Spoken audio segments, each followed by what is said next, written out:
Excuse me sir, একটা ছবি তুলতে পারি? না। জি স্যার। না বলেছি, শুনতে পারেননি নাকি না কথাটার মানেই জানেন না? জি স্যার জানি। তা সেটাই তো আপনাকে বলেছি, কোনো রকেট সায়েন্স তো আর বুঝাইনি যে বুঝতে পারছেন না। আপনি আসুন। স্যার সামান্য একটা ছবি তো, তুলতে দিলে কি সমস্যা? সমস্যা আছে, আছে বলেই তো তুলতে দিচ্ছি না। ঠিক আছে স্যার, সমস্যা নেই, আমি আসি। সামান্য একটা ছবি তো, তুললে কি সমস্যা? তুলতে দাও। আপনি দাঁড়ান। জি স্যার। আপনি যদি এখন এভাবে চলে যান, আমার ওয়াইফ আমাকে ভুল বুঝবে, ভাববে হয়তো এমনি এমনি আমি আপনার সাথে খারাপ ব্যবহার করেছি। আপনি কেন এই প্রেসক্রিপশনের ছবি তুলতে চাচ্ছিলেন সেটা আমার ওয়াইফকে খুলে বলুন। না স্যার, এমনি আর কি দেখছিলাম। এমনি এমনি তো একটা গাছের পাতাও নড়ে না। আপনি এমনি ছবি তুলতে এসেছিলেন, আর আমি কেন আপনাকে ছবি তুলতে দিলাম না সেটাও বলুন। স্যার কেন তুলতে দিলেন না সেটা তো আমি বলতে পারবো না। আচ্ছা মেনে নিলাম আপনি না হয় সেটা বলতে পারবেন না, কিন্তু আপনি ছবিটা কেন তুলতে এসেছেন সেটা তো বলতে পারবেন নাকি? জি স্যার। তো বলুন। স্যার আমি ডাক্তারি লাইনে পড়াশোনা করছি তো, তাই আর কি মাঝে মাঝে পেশেন্টদের মেডিসিন গুলো চেক করি। ও আচ্ছা আচ্ছা, তাই নাকি? এতে আমার কাজে আমার অভিজ্ঞতাটা বাড়বে, এইটুকুই স্যার। আপনি তাহলে দিনের মাঝে কয়টা সত্য কথা বলেন? Sorry sir. আমি জিজ্ঞেস করলাম দিনের মাঝে আপনি কয়টা সত্য কথা বলেন? আহা, তুমি ওনার সাথে এভাবে কথা বলছো কেন? এমনিতেই আমার শরীরটা খারাপ লাগছে, মাথা ঘোরাচ্ছে, আমি এখানে থাকতে চাচ্ছি না। তুমি প্লিজ তাড়াতাড়ি আমাকে বাসায় নিয়ে চলো তো। হ্যাঁ আমি বুঝতে পারছি, আমরা এখনই চলে যাব। ওনার সাথে একটা কথা বলছি, কথাটা শেষ করতে দিবে না? কি এমন গুরুত্বপূর্ণ কথা?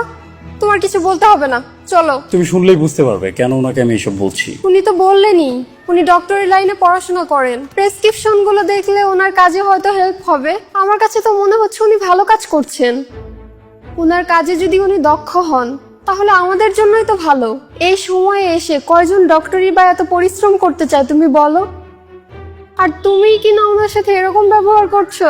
স্যার কিছু মনে করবেন না, তবে উনি ঠিক কথাই বলেছেন। ও আচ্ছা আচ্ছা, তাই না? আমি যখন ডাক্তার হব তখন আমার রোগীদের যেন ভালোভাবে সেবা করতে পারি, এর জন্য এত কষ্ট করছি। আপনার গালে ঠাটিয়ে একটা চড় মারতে ইচ্ছে করছে। তুমি ওনাকে এসব বলছো কেন? আমার কিন্তু এসব একদমই ভালো লাগছে না। স্যার আপনি আমার সাথে এভাবে কথা বলছেন কেন? আপনি প্রেসক্রিপশনের ছবি তুলতে এসেছেন, এজন্য আপনার উপর আমার রাগ হয়নি, কিন্তু ছবি তোলার কারণটা যে আপনি মিথ্যে বললেন সেজন্য আপনার উপর আমার প্রচন্ড রাগ হচ্ছে। আপনার অন্তত সত্যটা বলা উচিত ছিল। তুমি যদি ওনার সাথে এভাবেই কথা বলো তাহলে কিন্তু আমি একা একাই বাসায় চলে যাব। আমি চেয়েছিলাম উনি এই বিষয়টা নিজের মুখে বলবেন, কিন্তু উনি তো বলবেন না, তাই আমাকেই বলতে হবে।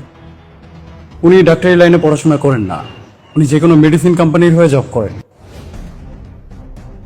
কি বলছো? তাই নাকি? আপনি কোন মেডিসিন কোম্পানিতে জব করেন নামটা বলুন তো। এই দাঁড়ান, আমি আপনাকে জিজ্ঞেস করেছি আপনি কোন মেডিসিন কোম্পানিতে জব করেন, নামটা বলুন। কি ব্যাপার, কথা বলছেন না কেন? যে কোম্পানিতে জব করেন সেই কোম্পানির নামটাই জানেন না, নাকি বলতে চাচ্ছেন না? Sorry sir. আরে সরি ফরি কিছু শুনতে চাইনি তো, কোন মেডিসিন কোম্পানিতে জব করেন সেটার নাম বলুন। বললে আমার চাকরিটা থাকবে না। এটা কেমন কথা বলছেন ভাইয়া? আপনি কোন কোম্পানিতে জব করেন সেই কোম্পানির নাম বললে আপনার জবটাই থাকবে না? নাই থাকার কথা, কারণ কাজটাও তো খুব একটা ভালো করছে না। আচ্ছা কি হয়েছে, ঘটনাটা কি আমাকে খুলে বলো তো। মাঝে মাঝে ক্লিনিক থেকে বের হলে এরকম দুই একজন মানুষ দৌড়ে এসে প্রেসক্রিপশনের ছবি তোলার চেষ্টা করে। গত সপ্তাহে আমি যখন তোমাকে ডক্টর দেখিয়ে ক্লিনিক থেকে বের হচ্ছিলাম তখন একজন এভাবে দৌড়ে এসে প্রেসক্রিপশনের ছবি তুলেছিল, তোমার মনে আছে? হ্যাঁ মনে আছে তো, ওনারই মতো একজন এসেছিল। তখন কিন্তু সেই লোকটাকে আমি ছবি তুলতে দিয়েছিলাম, হ্যাঁ তখন তো দিয়েছিলে। কারণ তখন আমি জানতামই না লোকটা কেন ছবি তুলতে চাচ্ছে। তারপর বাসায় যাবার পর আমার মনে হলো এই লোকগুলো প্রেসক্রিপশনের ছবি তোলার জন্য কেন বারবার দৌড়ে আসছে, তাদের ছবি তোলার কি বা প্রয়োজন। এক সপ্তাহ স্টাডি করার পর যেটা বুঝতে পারলাম, এরা প্রত্যেকেই কোনো না কোনো মেডিসিন কোম্পানির জন্য জব করেন। প্রত্যেকটা ডক্টর চেম্বার থেকে ওঠার আগ মুহূর্তে এরা চেম্বারের বাইরে গিয়ে অপেক্ষা করে, প্রত্যেকটা ডক্টরের অ্যাপয়েন্টমেন্ট নিয়ে তাদের সাথে দেখা করে, আর তারপর নিজেদের কোম্পানির মেডিসিনগুলোকে পেশেন্টদের সাজেস্ট করতে বলে। আর এটা কিন্তু ওরা ডক্টরকে এমনি এমনি করতে বলে না, বিনিময়ে ওরা ডক্টরকে মোটা অঙ্কের একটা কমিশন দেয়, যার কারণে কিছু কিছু সময় ডক্টররা মোটা অঙ্কের কমিশনের কথা ভেবে, নিজেদের প্রফিটের কথা ভেবে ওদের কোম্পানির বাজে মেডিসিনগুলোকে পেশেন্টদেরকে সাজেস্ট করে ফেলে। কি বলছো তাই? কিন্তু যতই হোক দিন শেষে সে তো একজন ডক্টর। কিছু কিছু সময় রোগীর অবস্থা দেখে ডক্টরদের অনেক বেশি মায়া হয়, তখন তারা ভালো কোম্পানির মেডিসিন রোগীকে সাজেস্ট করে। কিন্তু প্রেসক্রিপশনে অন্য কোম্পানির ভালো মেডিসিন লেখার পর আমরা যখন সেই প্রেসক্রিপশন নিয়ে বাইরে আসি তখন ওরা আবার বাইরে দাঁড়িয়ে থাকে প্রেসক্রিপশনের খবর নেওয়ার জন্য। যখন ওরা দেখতে পায় ওদের কোম্পানির মেডিসিন প্রেসক্রিপশনে লেখা নেই, তখন ওরা গিয়ে ডক্টরকে বলে আমরা আপনাকে এত বেশি কমিশন দিচ্ছি, আপনি প্রেসক্রিপশনে কেন আমাদের মেডিসিন লিখছেন না? ডক্টরকে যে প্রেসারাইজ করে, তখন ডক্টরেরও কিছু বলার থাকে না, কারণ সে তাদের কাছ থেকে মোটা অঙ্কের কমিশন নিয়েছে। এখানে আমরা ওদেরকে প্রেসক্রিপশনের পিকচারটা নিতে দিচ্ছি বলে ডক্টর চাইলেও আমাদেরকে ভালো মেডিসিন সাজেস্ট করতে পারছে না। এই যে আপনারা নিজেদের কোম্পানির মেডিসিন ডক্টরদেরকে বলছেন পেশেন্টদের সাজেস্ট করতে। আপনাদের মেডিসিন কি ভালো?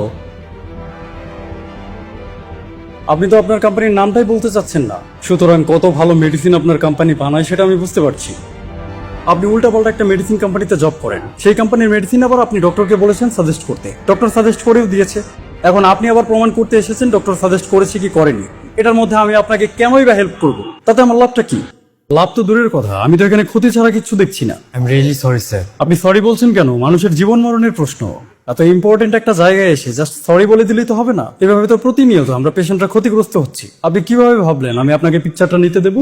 আসলে এই জবটা আমার করার কোনো ইচ্ছাই ছিল না, কিন্তু পড়াশোনার শেষে কোনো জব পাচ্ছিলাম না। এদিকে ফ্যামিলিতে অনেক সমস্যা চলছে। আমি পরিবারের বড় ছেলে, আমারও তো কিছু দায়িত্ব আছে, তাই বাধ্য হয়ে এই চাকরিটা আমি নিয়েছি স্যার। হ্যাঁ ঠিক আছে, আমি আপনার ব্যাপারটা বুঝতে পারছি, কিন্তু তাই বলে আমরা তো নিজেদের হেলথের উপর কম্প্রোমাইজ করতে পারি না। আপনি বিপদে পড়ে এই জবটা করছেন, চেষ্টা করুন যদি ভালো কোনো জব ম্যানেজ করতে পারেন সেখানে সুইচ করতে। মানুষের জীবনের সবচেয়ে বড় সম্পদ হচ্ছে সুস্থতা। আপনি আপনার কাজের দ্বারা মানুষকে অসুস্থ করে তুলছেন।